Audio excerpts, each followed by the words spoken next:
零成本解决特斯拉的异响。特斯拉后排这里，可以明显的听到在正唱的时候这里是有异响的啊。我们看看今天怎么解决它。我们直接把这个橡胶皮直接掰开来，我们来听一下异响来源。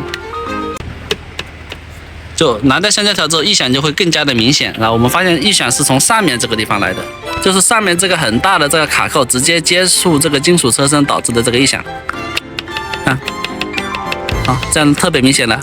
下面2个卡扣也是直接接触车身的，但是它们这个卡扣是比较软的，还是比较 Q 弹的，所以它们没有异响。好，我们先把这个海绵条塞到上面，往外掰。最上面那个卡扣呢，把它抬起来一点。好，我们再用力的往下压。好，这样它就被它压住了。好，我们再把它用力一扯，哎呀，尴尬，一扯，哎，好，这样就冻在里面了。好，本来想塞下一个地方的啊，结果上面那个地方塞住之后，啊，就几乎就没有异响了，啊，这样都不会吵了。好，那就是在最顶上塞住就好了，啊，其他地方就不用去动了。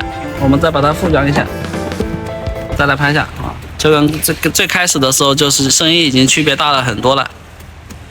啊，这个地方就 OK 了。